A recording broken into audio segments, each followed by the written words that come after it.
პირველ რიგში ფრონტის ხაზზე რომ შევაფასოთ ვითარება, ძალიან ხშირად საუბრობს ამბობ დროს ზელენსკი, რომ ეს იყო პუტინის ბლეფი, მარტივად რომ ვთქვათ, თითქოს მას წინსვლა ჰქონდა ფრონტის ხაზზე და ეს შეეძლო. მოგესალმებით კიდევ ერთხელ.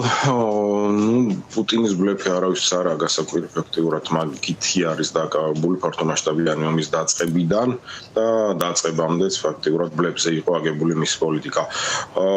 კი ბოლოხანია ბევრად უფრო წარმატებულია კონტრშეტევითი ოპერაციები უკრაინის მხრიდან და ბევრად უფრო წარმატებულად მიიწევს უკრაინული არმია წინ მაგალითად სუმის მიმართულებაზე ფაქტიურად ხაზი გასწორებულია და ფაქტიურად თითქმის ყველა დასახლებული პუნქტიდან არის გადავნილი. ეს მეტყველებს იმაზე, რომ უკრაინულმა ჯარმა შეძლო და მოახდინა მობილიზება თავისი ძალების, დაიწყო შიდა წარმოება იმ სპეციფიკის, რაც ჭირდებოდა შემტევითი ოპერაციებისთვის და მე მგონია, რაც დრო გადის, მით უფრო წარმატებული ოპერაციები იქნება დაგეგმილი და განხორციელებული. კი ბატონო, სამი მოვიგერიეთო, სამი კამპანია რუსების მხრიდან წარმოებული, სკაი-ნიუს უთხრა ეს ზელენსკიმ და ორი ჯერ კიდევ გეგმაში აქვთო მათ. ეს ინფორმაცია ამის შესახებ, რაზეც ახლა საჯაროდ საუბრობს, ზელენსკი ადასტურებს იმას, რომ მოულოდნელიც ვეღარ არის მტრის მოქმედება. ანუ უკრაინამ წინასწარ იცის, სად რას უნდა ელოდოს? მოულოდნელი იყო, ალბათ უფრო მოულოდნელი იყო ფართომასშტაბიანი ომის დაწყების დღე. მის მერე არაფერია მოულოდნელი უკრაინის, იმიტომ რომ ფაქტიურად მოხდა შიდა მობილიზება და ძალების ასე ვთქვათ გადანაწილება ყველა ფრონტზე.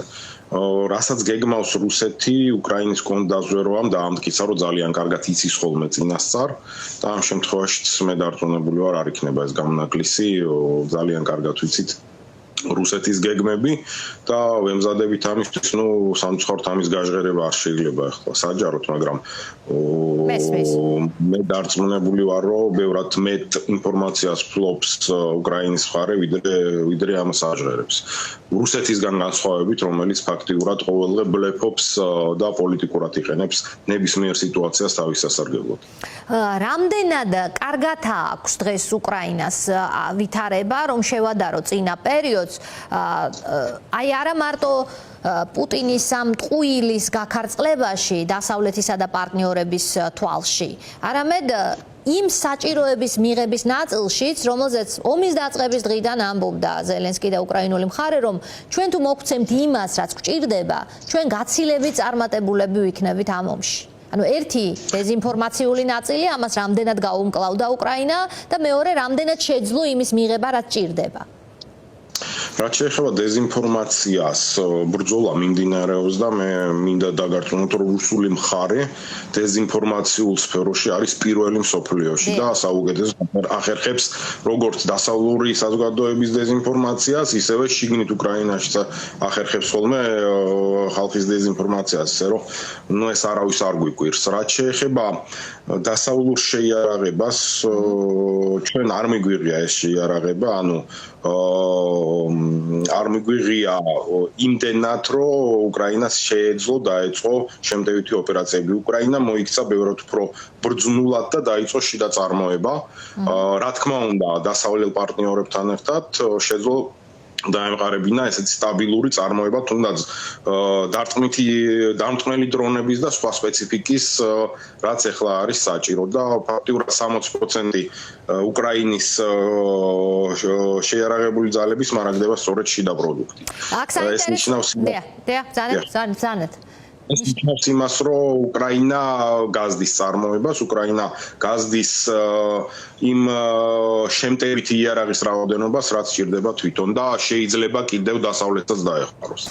მნიშვნელოვანი ინფორმაცია ამ მხრივ, რომ პოლონეთი და უკრაინა დრონების მართვის უნარების ერთობლივად განვითარებაზე შეთანხმდნენო, ხომ ძალიან ღია დაინახა უკვე დასავლეთმა ის საფრთხე, რაზეც ჯერ საქართველოს მიუთითებდა, მერე უკრაინა, რომ აქ არ გაჩერდება პუტინი, პოლონეთის მაგალითი ამის ძალიან კარგი დასტურია. პოლონეთს მაგალითი იმის დასტურია, რომ ნატო არ არის მზად ჩაერთოს საბრძოლო ოპერაციებში რუსეთის წინა სამწუხაროდ და ერთველ ხუნდით რამის იყო და უკრაინას დააბრალეს ამ დრონების შეფრენა პოლონეთის ტერიტორიაზე. დასავლელ პოლიტიკოსებს ბევრად უფრო მყარი პოზიცია უნდა ქონდეს მომხდართან დაკავშირებით, ეს რუმინეთშიც მოხდა, არა მარტო პოლონეთში და ძალიან კარგად უნდა ესმოდეთ, რომ ადრე თუ მალე ეს ომი გავრცელდება თუ არ მოხდა ომის ლოკალიზება უკრაინაში. და ბევრად უფრო მკვეთრი ნაბიჯებია მისაღები დასავლეთის მხრიდან, კერძოდ შეერთებული შტატების მხრიდან. ჩვენ ხედავთ უბრალოდ ერთ რამეს, რომ ტრამპი ცდილობს პუტინის ლეგალიზებას და დაბრუნებას პოლიტიკურ ელიტაში, ვისთანაც მოლაპარაკება შეიძლება. აი ესაა სამწუხარო ფაქტი, რასაც დღეს ჩვენ ხედავთ.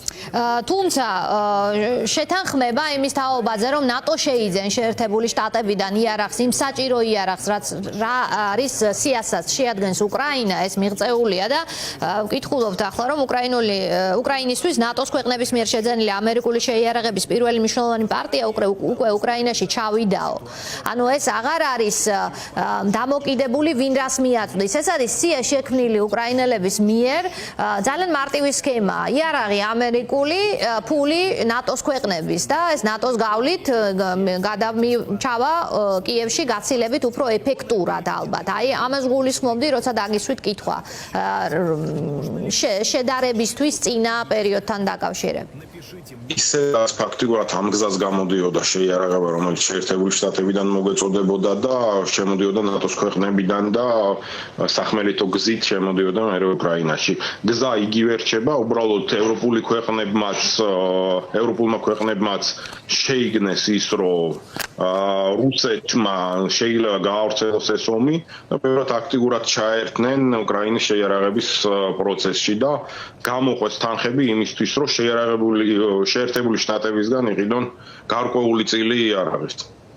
კი ბატონო, რაც შეეხება ევროპას, მისი ნატოს ნაწილში მზადყოფნა დაიტესტაო პოლონეთთან დაკავშირებით, თქვენ თქვით, როცა დრონები პირდაპირ თავდასხმა იყო პოლონეთის ტერიტორიაზე და ეს არ იყო შემთხვევით ჩამოვარდნილი საშუალებები, რა თქმა უნდა, მთლიანად რაოდენობა ამას მეტყველებდა, მეოთხე მუხლის ამუშავება მოითხოვა ვარშავამ, თქვენთვის ეს იყო ტესტი, მაგრამ რაც შეეხება დასავლეთისთვის, ალბათ მათთვის ეს იყო ტესტი და თუ იმ ნაწილში, რაზეც ჩვენ ახლა საუბრობდით, ევროპა დაეწია ამ რეალობას, ფიქრობ თუ არა, რომ პოლონეთის მაგალითი ზუსტად ნატოს ნაწილში იქნება გარკვეული ტესტი, როგორ უნდა იმუშაოს ნატომ, როგორ უნდა მიიღოს ნატომ გადაწყვეტილებები, რაც მას აქვს წესდებაში, ასეთი საფრთხის განმეორების შემთხვევაში.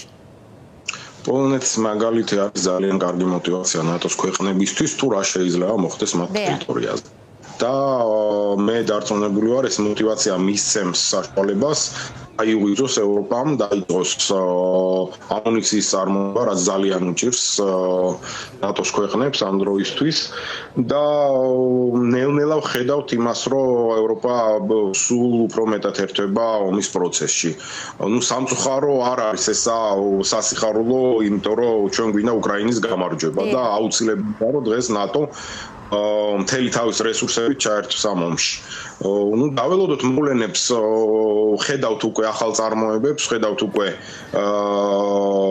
წარმოებებს, რომლებიც მიმდინარეობს უკრაინასთან ერთად, ნატოს ქვეყნების და უკრაინის წარმოებებს და მე დარწმუნებული ვარ, მალე გამოიღებს შედეგს სწორედ აი ეს ერთობლივი წარმოებები და შეიარაღება, რომელიც უკვე გამოიცადა ბრძოლის ველზე. კი ბატონო, აქვე უნდა ვიკითხოთ დრონების თაობაზე, რომლებიც ნავთობ ქარხნებს ანადგურებს ძალიან აქტიურად, ეს წერტილოვანი დარტყმები, რომელსაც წყობრიდან გამოყავს ეს ქარხნები. ფაქტობრივად კამპანიური ხასიათი აქვს, შეიძლება ითქვას, ეს არის გამონაკლისი ფაქტები, ჩვენ ვადევნებთ თვალყურს, რომ ეს არის მიზანმიმართული სამიზნეები, ძალიან ზუსტად შესრულებული მისიით. მე შემიძლია გითხრათ, რომ ინფორმაციის ალბათ 50%-ზე მეტი იბლოკება რუსეთის ხელისუფლების მიერ, თუ რამდენი დაზიანება არის სამხედრო ინფრასტრუქტურის რუსეთში და ეს ინფორმაცია არ ვრცელდება. უამრავი დრონია უკრაინული, რომელმაც მიაღწია თავის მიზანს და ძალიან ბევრი ნავთობგადამამუშავებელი ქარხანა შეჩერებული, დროებით შეჩერებული და რუსეთი ვერ ახერხებს იმ რაოდენობრივად საწვავის მიწოდება თავისი ჯარისთვის, რამდენადაც ახერხებდა, ისე რომ უკრაინის მხრიდან ინტენსიურობა დრონის გამოშვების მატულობს, რუსეთის მხრიდან ხედავთ იმას, რომ გარკვეულწილად უკვე შეფერხება ექნება საწვავის მიწოდებაში. კი ბატონო, თუ უკრაინას დასავლეთის მხრიდან აღთქმული მხარდაჭერა ექნება და ჩვენ დავაკვირდებით ტრამპის ჩართულობას ამ პროცესში, რომლის პროგნოზირება არ არის ყოველთვის მარტივი. შეერთებული შტატების როლზე მინდა დავსვა კითხვა, რამდენ მნიშვნელოვანია მისი პოზიციის მკაფიობა და მოქმედების მკაფიობა და რა სელით ამ მიმართულებით. შეერთებული შტატების პოზიცია, შეერთებული შტატების შეიარაღება არის უპრეცედენტო, არ არსებობს ანალოგიური იარაღი, რაც გააჩნია შეერთებულ შტატებს და ძალიან მნიშვნელოვანია მისი ჩართულობა. მაგრამ არის მეორე მხარეც, ესეთი პასიურობით შეერთებულმა შტატებმა გამოიწვია ის, რომ გააქტიურდა ევროპა და დაიწყო წარმოება სწორედ იმის, რაც სჭირდება თანამედროვე ომს. ისე რომ პლუსიც აქვს, ამას და მინუსიც ტრამპის ასე ვთქვათ, ასეთ არასტაბილურ პოზიციას, იმიტომ რომ ხედავენ, რომ არ უნდა იყონ დაყრდნობილი მხოლოდ შეერთებულ შტატებზე და უნდა ქონდეთ თავიანთი წარმოება შეიარაღების და ნელ-ნელა ეს პროცესი დაიქოქა და დაიწყო და რაც შეეხება თვითონ შეერთებულ შტატებს, საკმაოდ რთული პოლიტიკური ვითარება უკრაინასთან მიმართებაში. და ძალიან დიდი იმედი მაქვს, რომ დასტაბილურდება ეს და შეერთებული შტატები არა მარტო მიიყიდის უკრაინას შეიარაღებას, არამედ გადასცემს იმისთვის, რომ დემოკრატიისთვის გააგრძელოს ბრძოლა. კი ბატონო, და ბოლოსკენ მინდა წავიყვანო ეს საუბარი და არ შემიძლია არ ვიკითხო ქართველ მებრძოლზე, გიორგი კინოიანზე, რომელიც სომხეთში ელოდება დეპორტაციას რუსეთში, რუსეთის მოთხოვნის საფუძველზეა ის დაკავებული. ურეაქციობა ფაქტობრივად არაფერი სიახლე. თქვენ როგორც მეომარს რა გაქვთ სათქმელი ამ საკითხთან დაკავშირებით? საქართველოს ხელისუფლების იმედი რა თქმა უნდა არ გვაქვს, აქ უფრო გვაქვს იმედი საერთაშორისო საზოგადოების, ძალიან აქტიურად ჩავრთეთ პოლონეთის ვიცე-სპიკერი, ძალიან აქტიურად ჩართულია ნატოს ქვეყნების რამდენიმე წარმომადგენელი, ასევე